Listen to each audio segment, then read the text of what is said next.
see everyone this evening, and welcome to anyone who's visiting us. It's very nice to have you here. And welcome to the fifth of our Lent Lectures this season.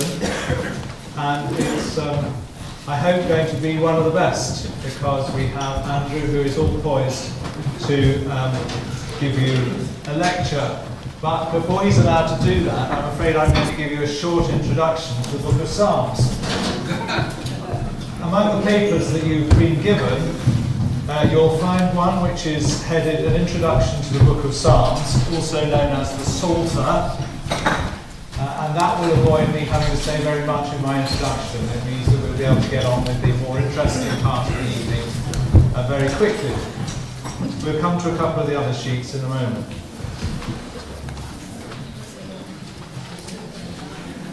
So there we are, that's me. This is King David, and as you'll know, many of the Psalms, if not all of the Psalms, were at one time attributed to King David himself. It's now thought by scholars that although some of the Psalms may have had their starting place around King David's time, possibly written by him, it's unlikely that he wrote all 150 Psalms. But there he is. He's often shown with a harp, but that seems to be more like a lute. But he was a musician, and that's a good start for this evening. What I've got here are the words of Psalm 150.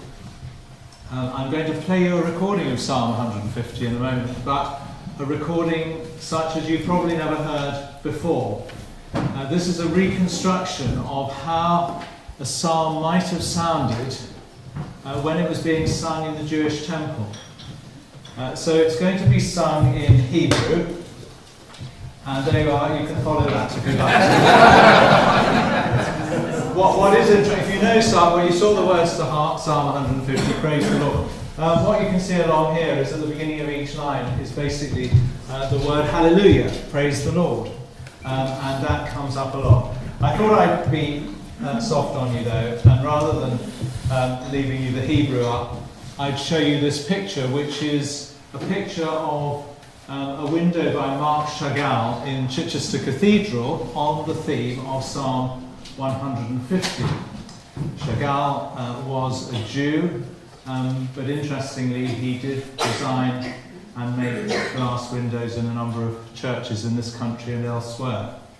So this is Psalm 150, and I'm going to have to pop into the cupboard if you'll excuse me.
That was a reconstruction of how the psalm might have been heard sung in the temple.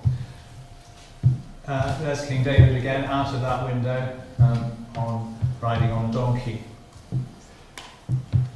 This is a 14th century manuscript, and I thought just to start us off, we'd start at the end, which is Psalm 150, and we go back right to the beginning, which is Psalm 1. Two of the other pieces of paper that you've got are versions of Psalm 1. The one which has angels on the front has inside various versions of Psalm 1, which I've called versions for reading. And you can see there that we've got the Great Bible, and that's also what formed Coverdale's version, which is attached to the prayer book, and which is, I think Andrew's probably going to come back to later on, but probably not about Psalm 1. We've got the King James Version, I've got a modern paraphrase from Gordon Jackson, and the English Standard Version. And on the back of that you can read a little bit more about Psalm 1, again, to save you having to listen to me.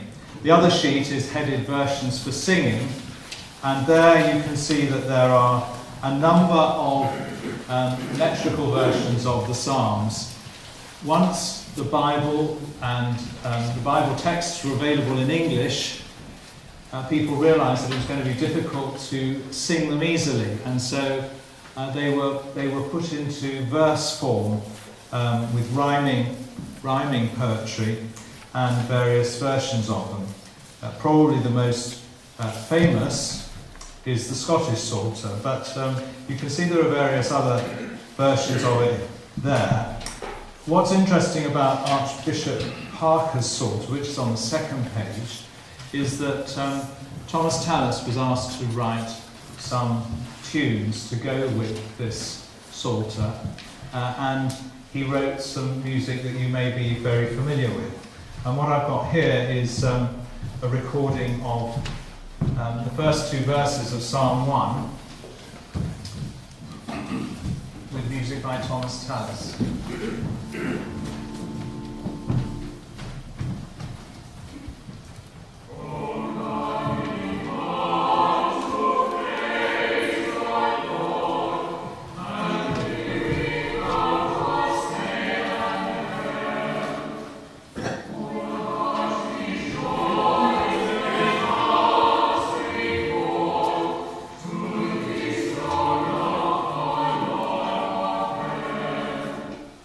Clearly not Psalm 1.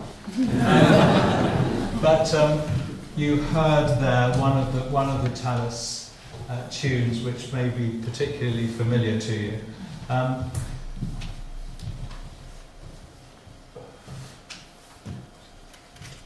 do I go back? Left arrow.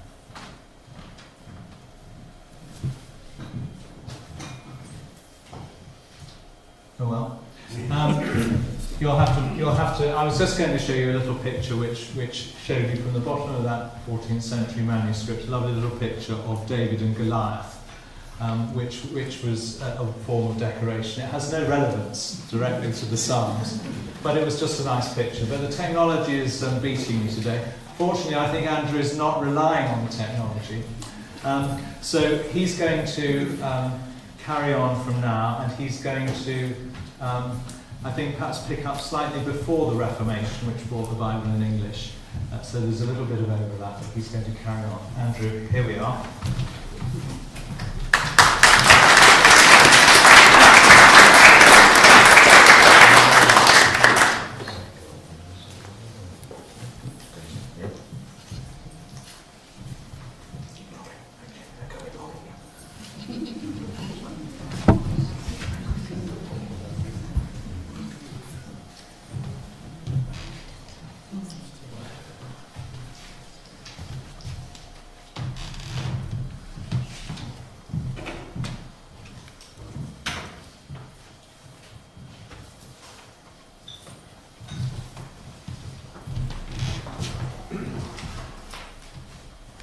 I know how the clergy feel on a Sunday.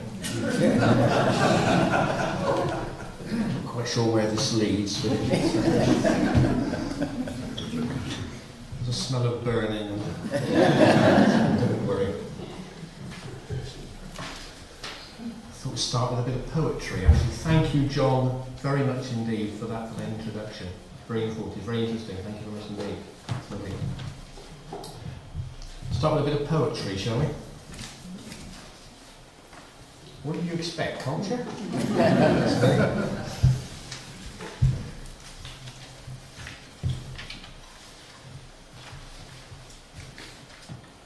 King David and King Solomon led merry, merry lives, with concubines and lady friends, and many, many wives. But when old age came upon them, with its many, many qualms, King Solomon wrote the Proverbs, and King David wrote the Psalms.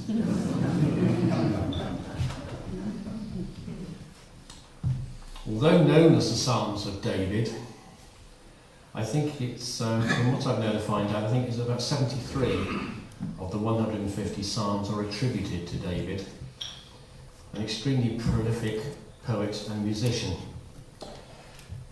In the second book of Samuel, chapter 23, verse 1, he's described as the sweet psalmist of Israel. And there can be no doubt that under the inspiration and guidance of the Spirit, he composed psalms as a shepherd on the run from Saul and later as king. Throughout his life he would sing and compose, and in the process rejoice in his God. In order to start where I want to start, we now need to jump forward about 3,000 years. So it could be said that David laid the foundations of the psalmody and hymnody that we know today. Despite the fact that our worship and music has changed immensely, continually producing new forms of worship and new opinions on how we should worship God, there is one aspect of our worship that has remained constant: the Psalms. Written about 3,000 years ago and still with us, but sadly under greater threat than they have ever been. Beginning in the Middle Ages and ending up in the 21st century, our forms of worship and music have kept abreast of changing times and changing attitudes. In Europe during the Middle Ages, the Psalms were sung in Latin to music known as plainsong. There are several forms of plainsong, but the most popular was known as Gregorian chant, and such was its popularity that it stayed in constant use throughout this long period and paved the way for other types of music. Gregorian chant developed mainly in Western and Central Europe during the 9th and 10th centuries. Many people believed an old story which said that it was Pope Gregory the Great who wrote this form of plainsong. Many musicologists believe that kings such as Charlemagne brought this music from Rome to their kingdoms in France and Germany. This music became known as Gregorian chant after Pope Gregory, and it gradually replaced much of what could best be described as local music throughout Europe. Although the Roman Catholic Church no longer requires its people to sing psalms to Gregorian chant, its hierarchy of musicians still maintain that Gregorian chant is the best music for the psalms. Personally, I find this thinking somewhat bizarre, given that it is the same hierarchy that are sidelining Gregorian chant in favour of simpler, more accessible methods of psalm singing, such as responsorial psalms. More about this particular method a little later on. Sad to say that this has resulted in Gregorian chant being rarely heard in the Roman Catholic Church now, except perhaps in some of its larger cathedrals and churches who have professional choirs, places like Westminster Cathedral or Brompton Oratory, or maybe some of its monastic institutions such as Ampleforth Downside, or closer to home, here over near Newbury at Dowie. It might sound strange, but you're more likely to hear Gregorian chant nowadays in the more Anglo-Catholic wing of the Church of England. Even then, you've got to know where to find it. You're now going to hear Psalm 124 sung to plain chant, and at this point I'd just like to thank the small group of 6 of our choir who have volunteered to come and help me this evening and to demonstrate one or two examples of what I'm talking about. So, if we do the plain chant now, please.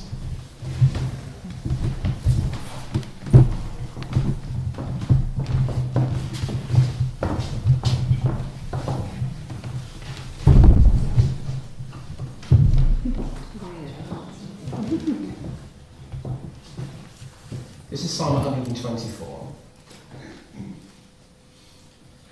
If the Lord himself had not been on our side, now may Israel say, if If the Lord himself had not been on our side, when men rose up against us, they had swallowed us up quick, when they were so wrathfully displeased at us. Yea, the waters had drowned us, and the stream had gone over us all. The deep waters of the ground had gone even over us all. But praise be the Lord, who hath not given us over for a prey unto their teeth. Our soul is escaped, even as a bird out of the snare of the fowler. The snare is broken, and we are delivered. Our help standeth in the name of the Lord, who hath made heaven and earth. Glory be to the Father, and to the Son, and to the Holy Ghost, as it was in the beginning, is now, and ever shall be, world without end. Amen.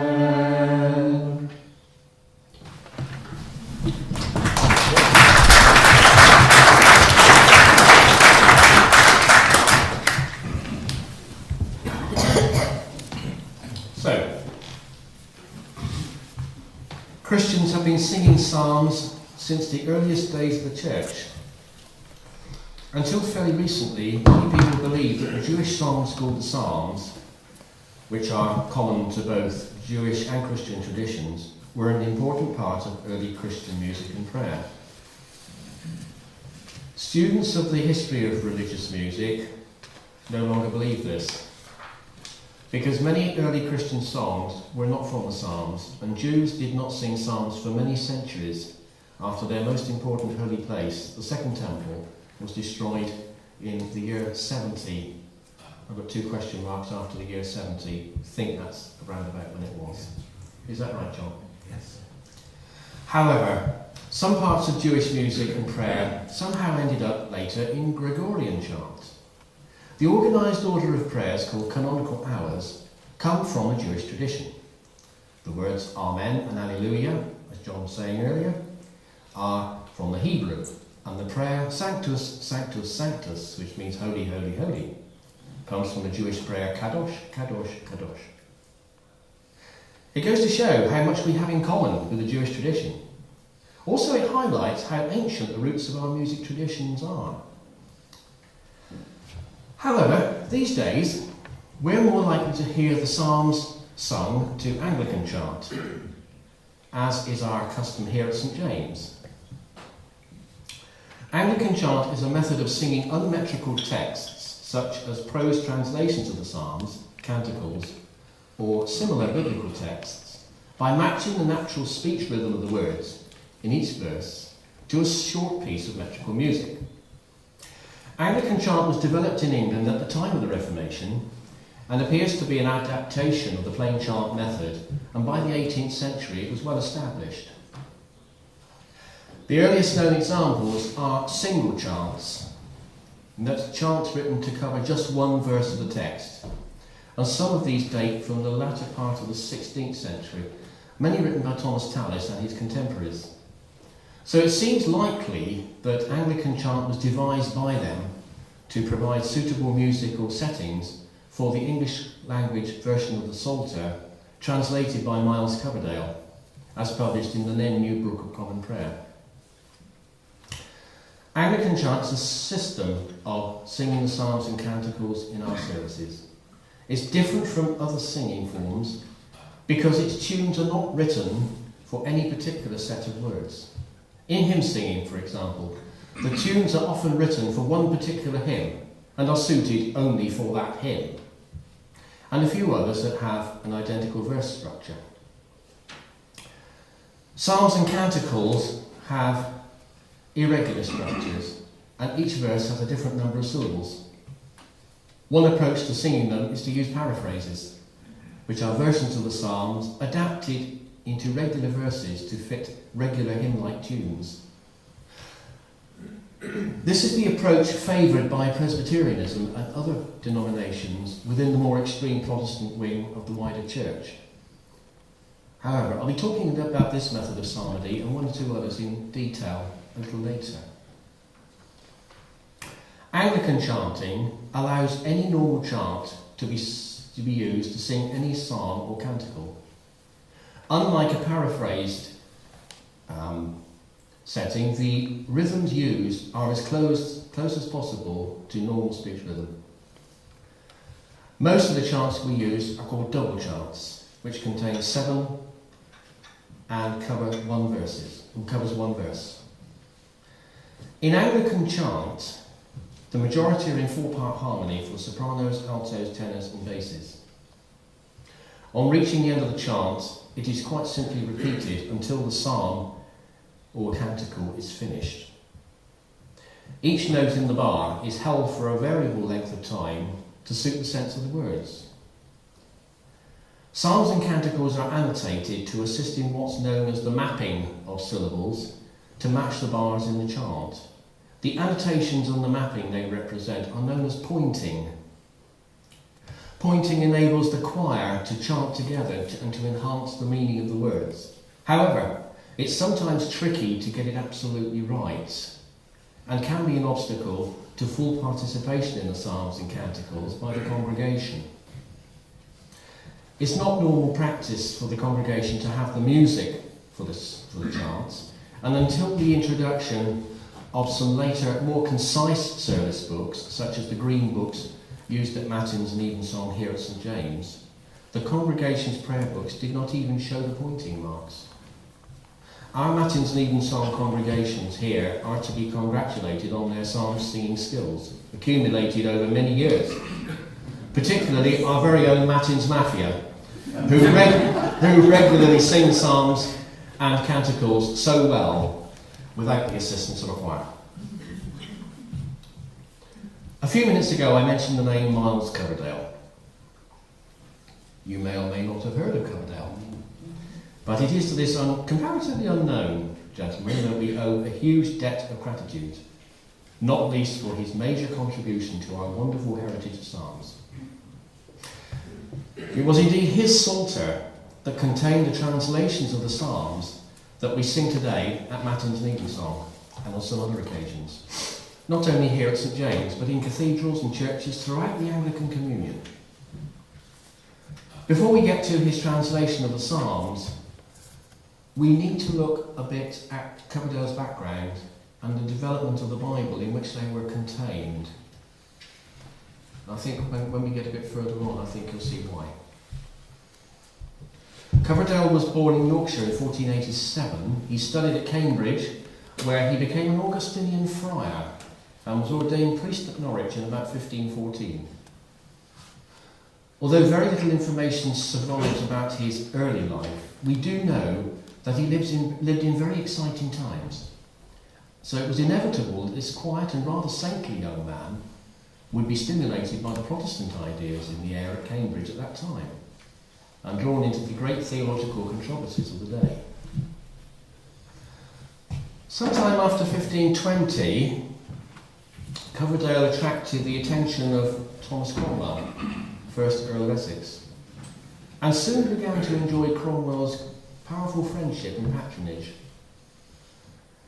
Nevertheless, like many of his contemporaries, Coverdale, who by now had become an ardent Lutheran, had remained a mild-mannered, unaggressive young man, found the religious turmoil in England so dangerous and disturbing that in 1528 he fled temporarily to the continent.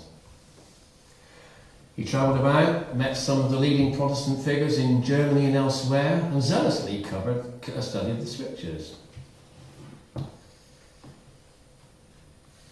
There is abundant testimony by his contemporaries of Coverdale's unassuming nature. The churchman and historian John Bale, for example, described him as a very gentle spirit. And yet a letter to Cromwell also reveals a quiet determination to master biblical scholarship for some unspecified purpose. We know now that what Coverdale had in mind was nothing less than a full English translation of the Bible, which was duly published in 1535. This was a bold undertaking for an obscure Englishman in exile, with no conspicuous position in the church, and except for Cromwell, no allies at court. His book was in fact the first complete English translation of the Bible. Tyndale's edition of a few years before, had not included most of the Old Testament. The translation was dedicated to Henry VIII, who the previous year had declared himself the head of the English Church.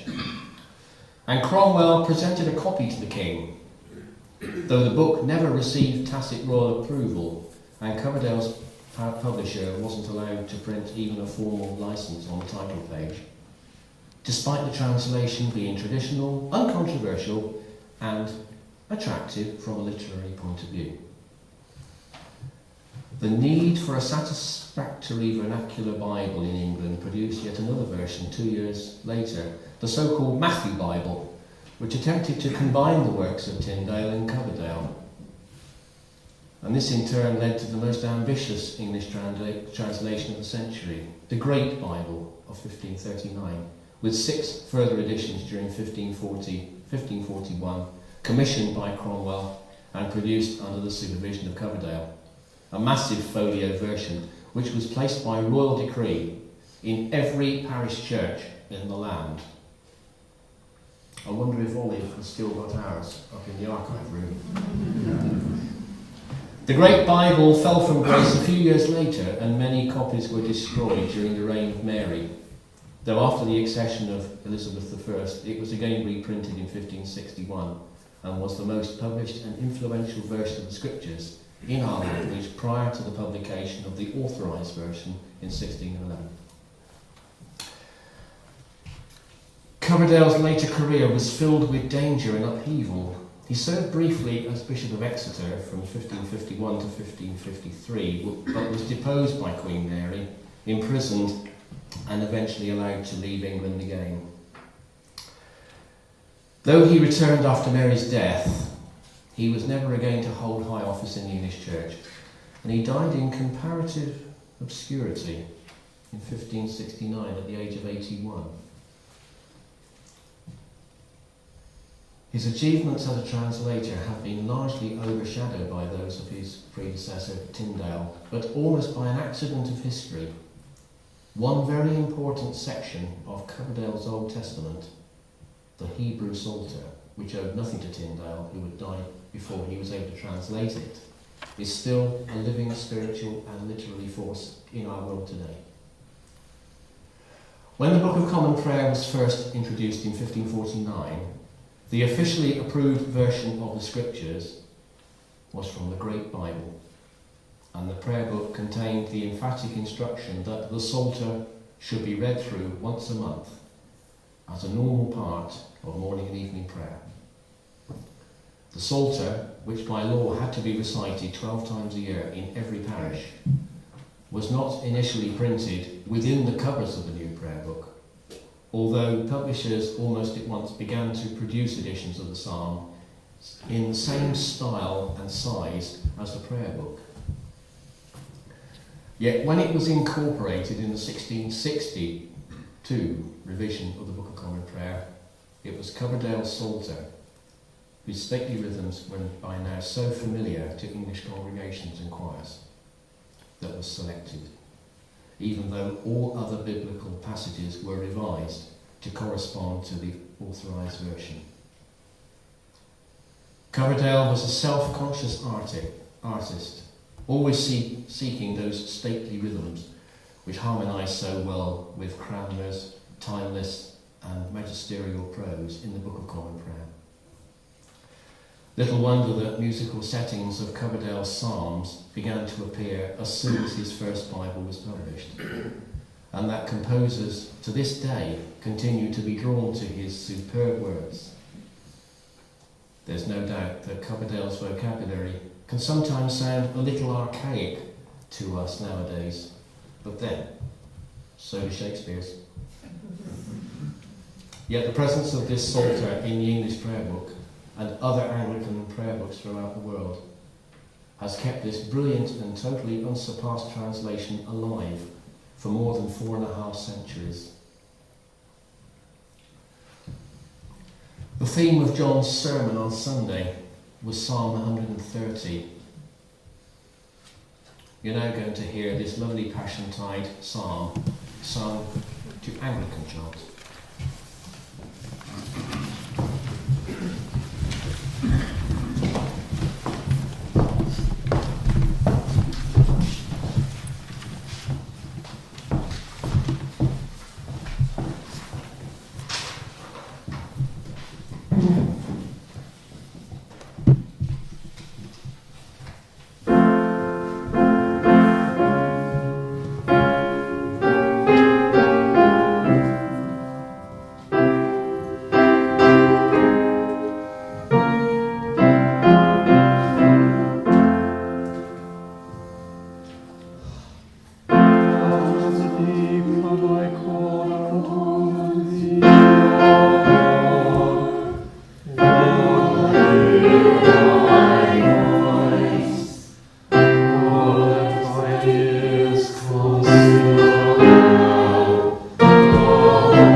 Now time to look at one or two of the other methods in psalm singing. Earlier I referred to paraphrased or metrical psalms. What is a metrical psalm, you may ask? It's quite simply a version of a psalm written in a metered and poetic format so that it can be set to hymn tunes. At about the same time as Anglican chant was being developed, there came a thrust to involve all worshippers, not just choirs and clergy, in the music of worship. But there were differences among the Reformation movements over the type of music that should be used. The German-speaking Lutherans developed a traditional hymnody, producing chorales with freely composed devotional texts.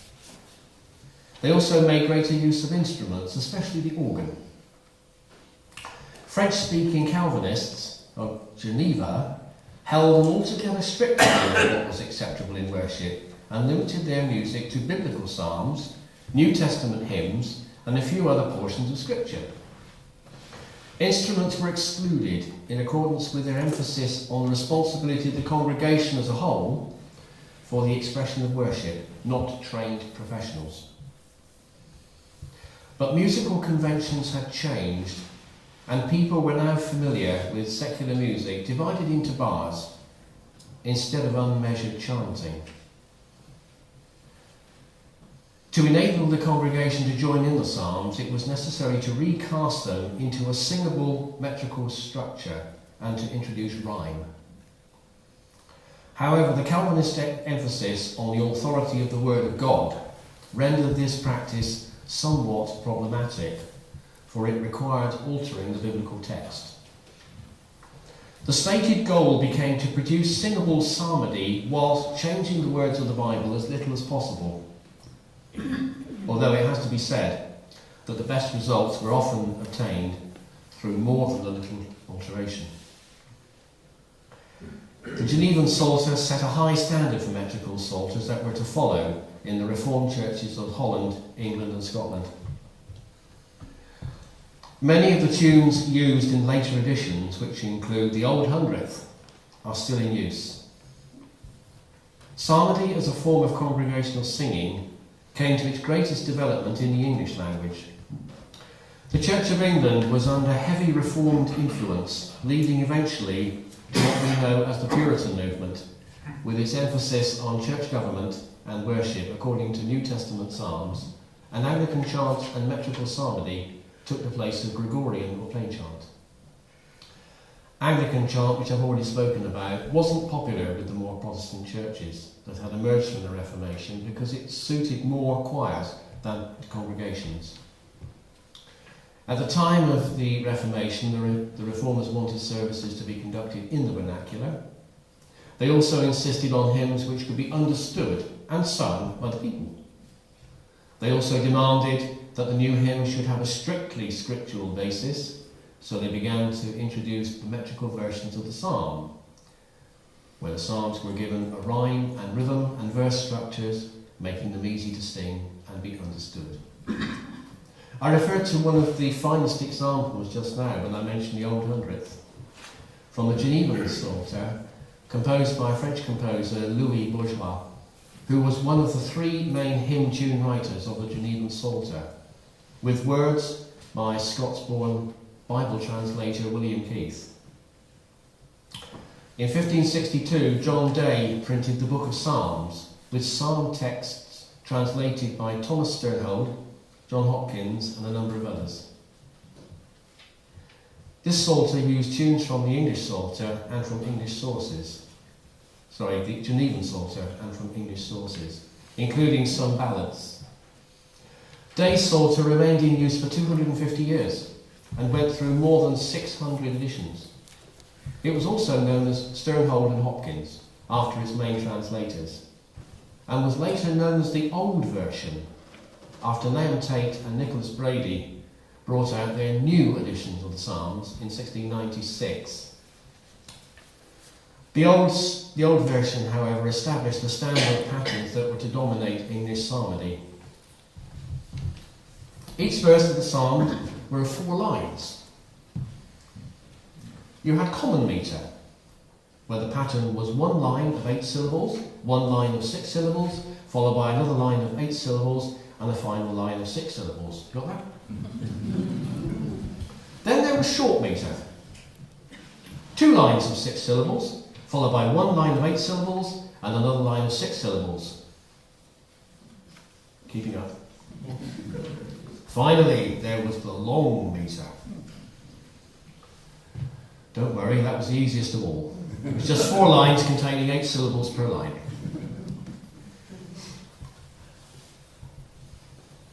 Hope that's clear. So you'll find a question about that in your homework. The eminent 19th century American musicologist William Henry Wilder Foote made this remark. Next to the English Bible and the Book of Common Prayer, the metrical psalms were the most influential literary contribution made by the Reformation to the religious life of the English people. I think he was right. Now it's your turn. You've heard the choir. We're all going to sing together the Old Hundredth. It's in the green books which have been given to you, and it's number 17.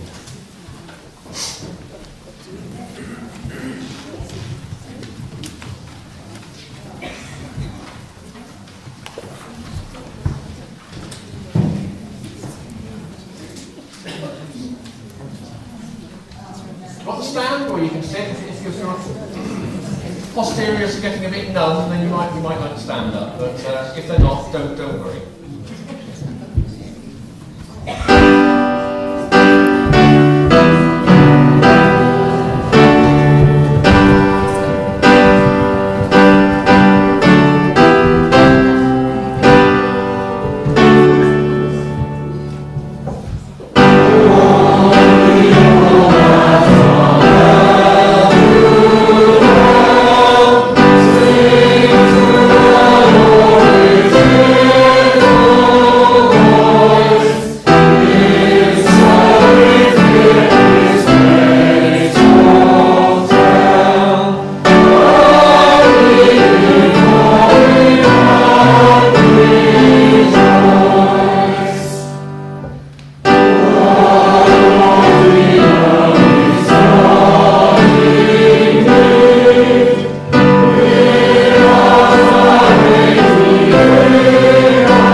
One thing I love about being at Finchampstead is the warmth of the singing at St James. It really is wonderful.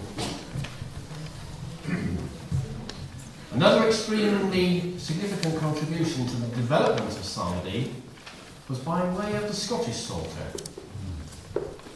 The first Anglo-Genevan Psalter was published for use by John Knox's congregation, and it contained 51 psalms.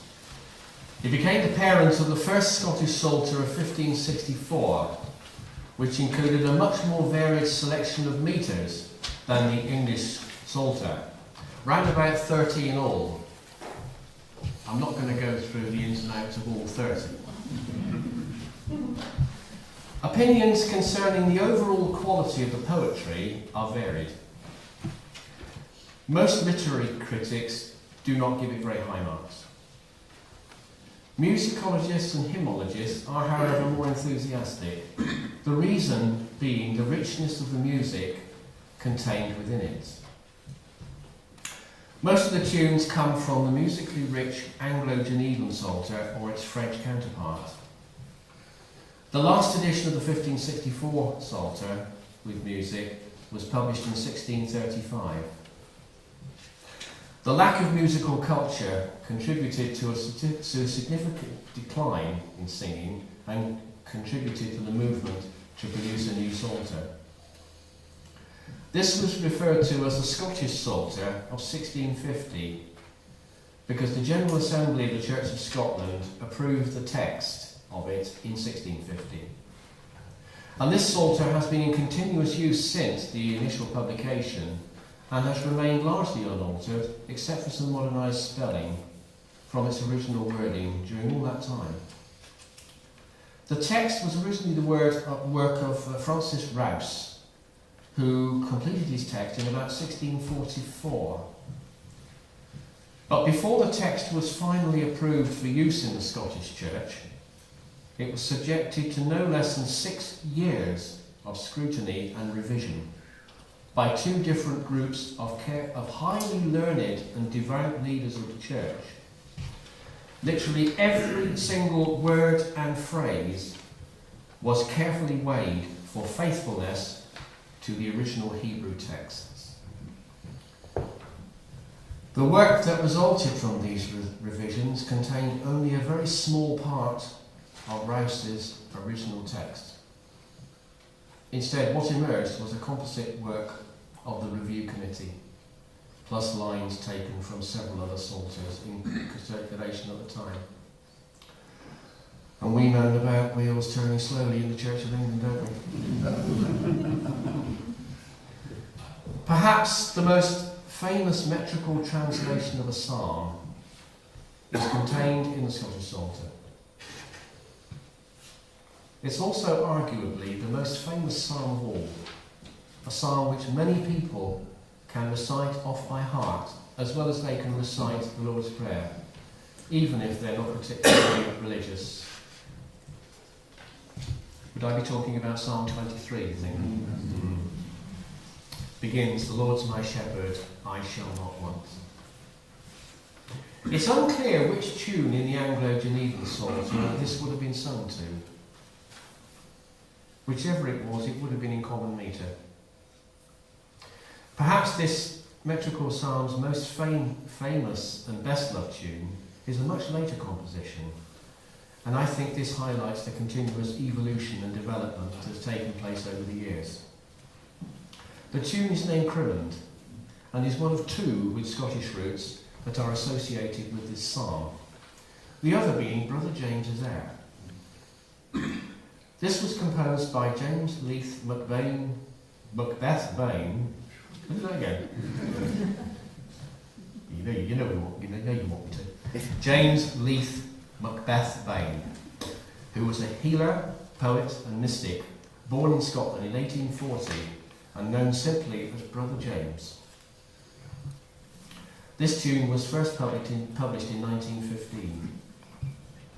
Born into a devout Christian home, Bain began to doubt the faith, but later regained a mystical belief in faith healing and founded the Brotherhood of Healers.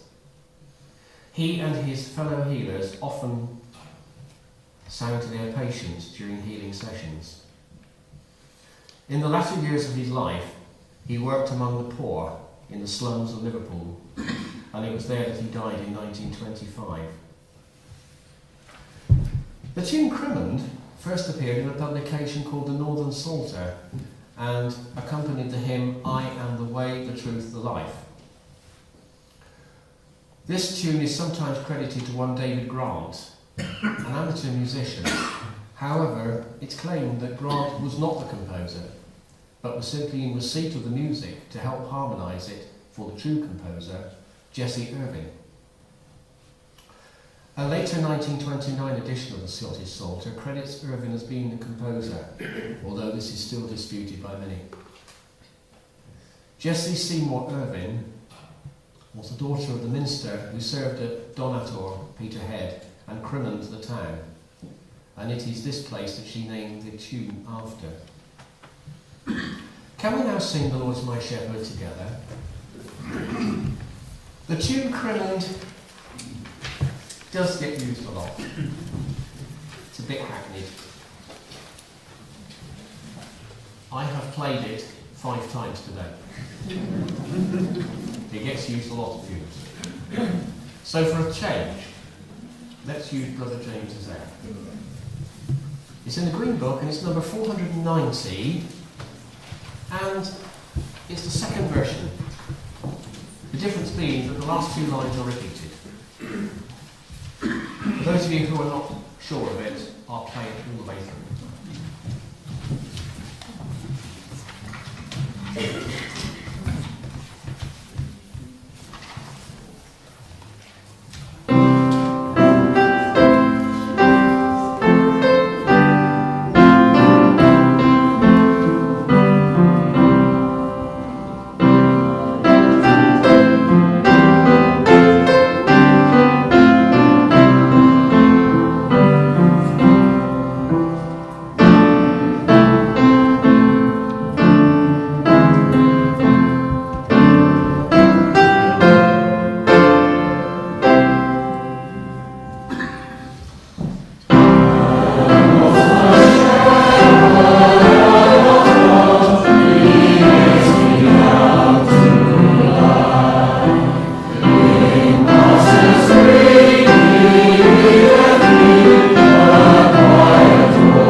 So now we've arrived in the 20th century, we've seen a freedom of style develop in what history calls the liturgical movement. We've also seen the transformation of church music to suit changing and evolving congregations. Sadly, it's not surprising that in terms of church music development, the first 50-odd years of that troubled and violent century yielded comparatively little. However, the liturgical renewal following the Second World War saw a revival of psalm singing in many churches. The popularity of Anglican chant had been restored in the mainstream Church of England, with pointed psalters for the congregation, and this led to congregational singing of the psalms taking on a completely new impetus. But elsewhere, changes were taking place which were to have a direct influence on psalm singing in the Church of England. In 1953, across the Channel in France, a new method of singing psalms was being developed by a Roman Catholic Jesuit priest named Father Joseph Gelano, with English translations appearing about 10 years later. It became known as Gelano Psalmody and has a distinctive rhythmic feature of its own, the main features being a responsorial structure with the congregation singing a repeated antiphon between the psalm verses, which are sung by a choir or cantor, and a strong and prominent pulse beat which continues throughout the psalm, unlike plain chant or Anglican chants. Father Gelano was himself part of a working group with the French Jerusalem Bible, and he developed a revised version of that psalter which respected the rhythms of the Hebrew originals. This was later translated into English as what is known as the Grail Psalter. The Second Vatican Council of the early 1960s positively encouraged the use of psalms in worship and followed a wealth of what we now call responsorial psalms. The earliest of these were those written by Father Gelano, but sadly they never really took off in this country because they required musical resources which a majority of ordinary Roman Catholic churches simply did not and still do not have. The sort of responsorial psalms used nowadays in both Roman and Anglican churches are much simplified, using very basic refrains and with psalm tones for use by cantors or clergy. Those of you who've been attending services here during Lent will have experienced responsorial psalms, perhaps for the first time. They are the ones which are included week by week in our weekly pew sheets. There are musical settings of them published, and I believe they were tried here about 15 years ago, I think in the time of David Oldfield when he was organist here. I've no idea why they were discontinued. I've never asked. Maybe we should look at them again sometime in the future. We shouldn't forget the arrangements of psalms from Taizé and Iona, each in their own styles, so distinctive of these two communities. I cannot be absolutely certain, but I think it was in about 1950 that the very first set of psalms from Taizé was produced by Brother Anthony. I don't know why it took so long, but they were eventually published in the UK by Mowbray's in 1983, but for some inexplicable reason they've been allowed to go out of print.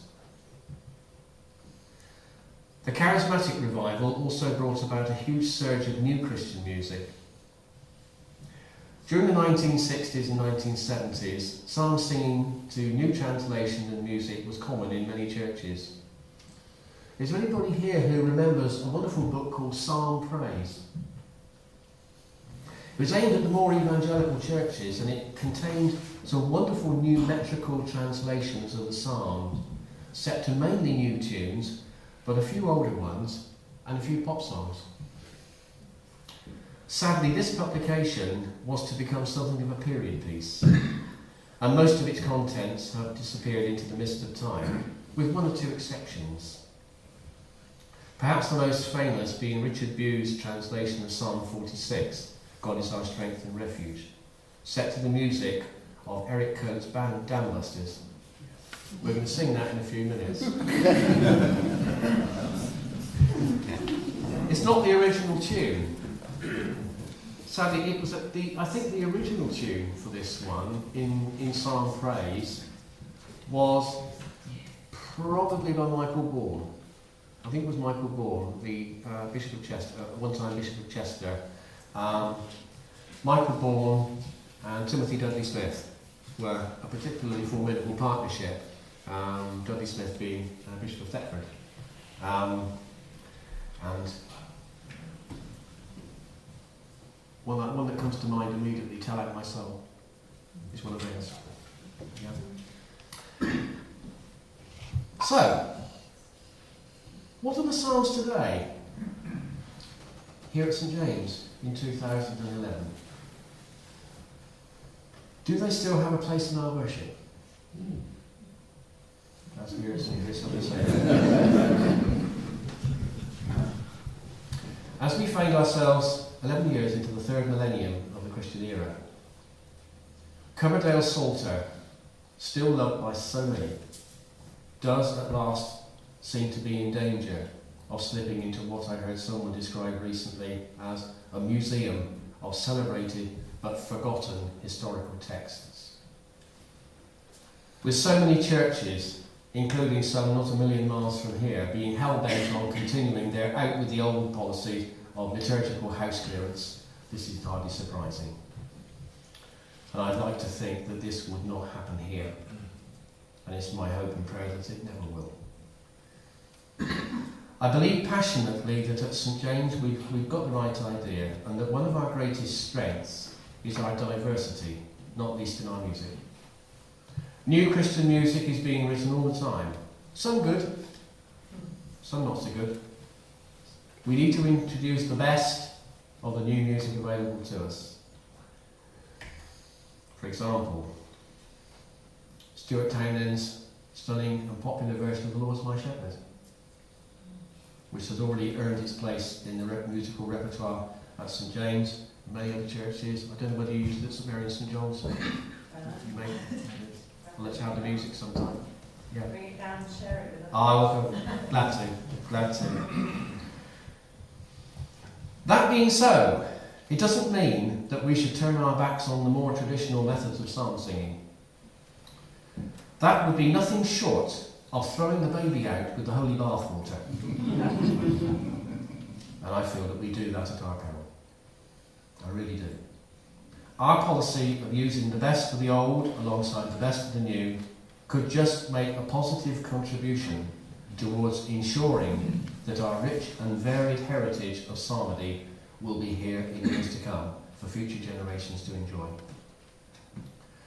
The inclusion of psalms in our communion services during Lent has, I think, been an inspired move. They serve not only to enable the excellent sermon series we've enjoyed this Lent, but also to remind us that the Psalms are still with us, and as relevant as they were at the time of the Reformation.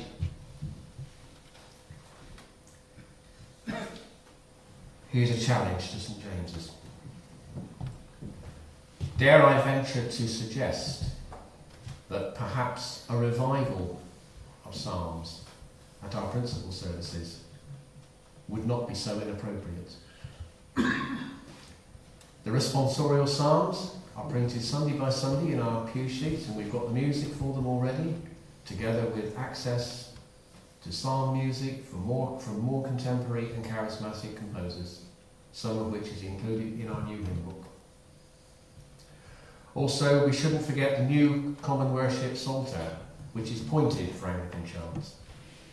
The words in the new translation will probably never surpass those of Miles Coverdale, but they do at least flow, very singable, and a far cry from the disjointed hodgepodge that masqueraded as a serious revision of the Psalter in 1980. Do you remember it? It lurked at the back of the alternative service book. If we don't put our toes in the water, we never know what we're missing. A revival of Psalms could pave the way for what we could then truly describe as a real flourishing of Psalms, right here in Finchampstead. We're going to finish with Richard Bugh's stirring translation of Psalm 46. I always think of this as a psalm for life, which speaks of God's abiding strength and presence with us in our daily lives, whatever situations we find ourselves in. You've got the words on a little sheet of paper.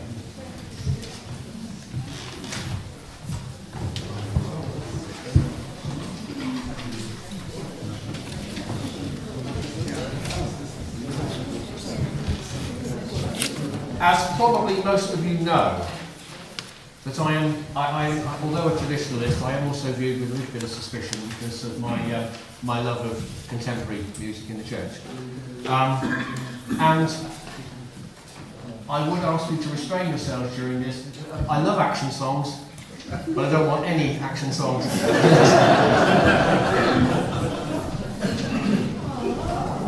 Oh! Go on then, Sheila.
Christ richly dwell within you, with all spiritual teaching and admonishing one another with psalms and hymns and spiritual songs, singing with thankfulness in your hearts to God.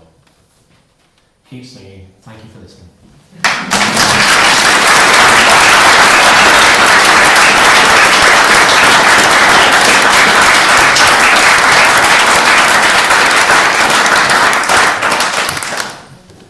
I knew we were in for a treat this evening, but I hadn't realised how much of a treat it would be, and thank you very much to the choir for supporting.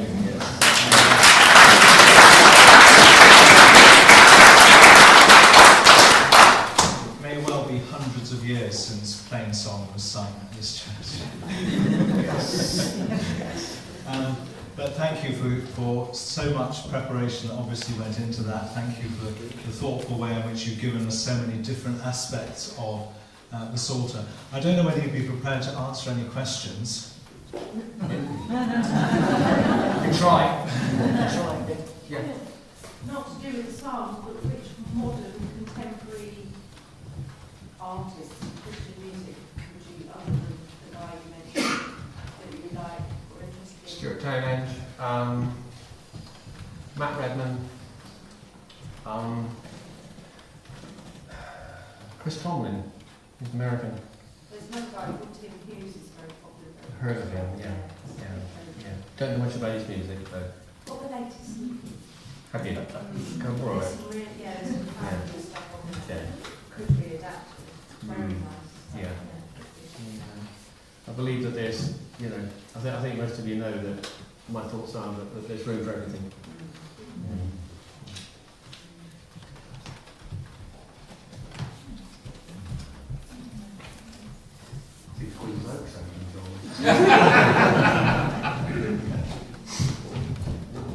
Whilst you were talking, and particularly when you mentioned about the modern psalms, I know that it's a really good way of remembering psalms is to sing them.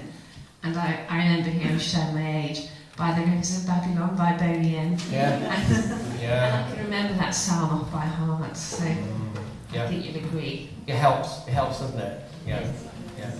So accessibility. But I'm actually waiting now for. We got the other week. We've now got a rock group actually attached to St James. In a way, it's attached to St James. Seriously, I'm waiting for them to come up with something based on one of the Psalms. I should be interested. Could you take that as a challenge, Matt? Sure. Thank you. It'd be brilliant. Something like that. Yeah.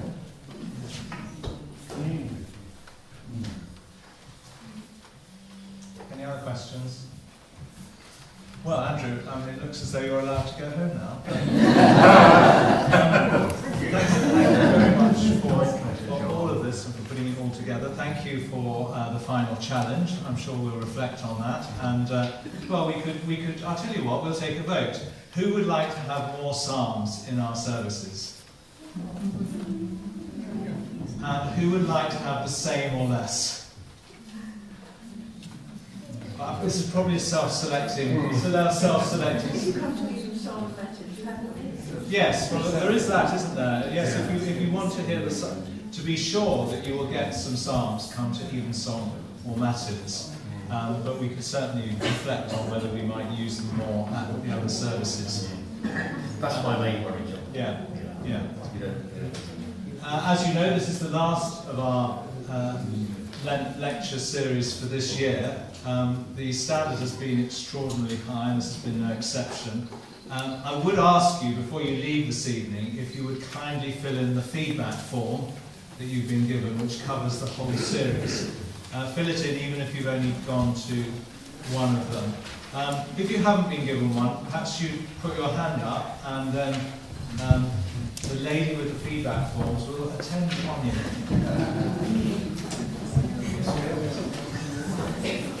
But thank you all very much for coming, and we hope that we may see you, if you're a member of St James, at some of our Holy Week and Good Friday and Easter services. And Paul has an announcement.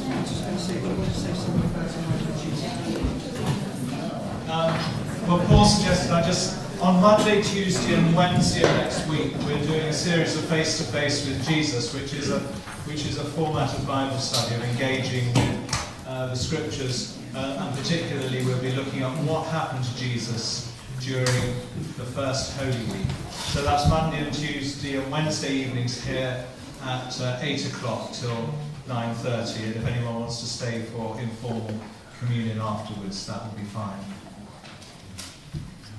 Good, thank you all very much. And if you like to leave the feedback forms on the hatch as you go, or give them to me or to anyone else who looks at all responsible, they'll find out what would be really great is why don't we finish and draw the whole thing to a conclusion by saying the grace, and if we like to share the grace by looking at one another, then that would be great too. We don't feel you have to.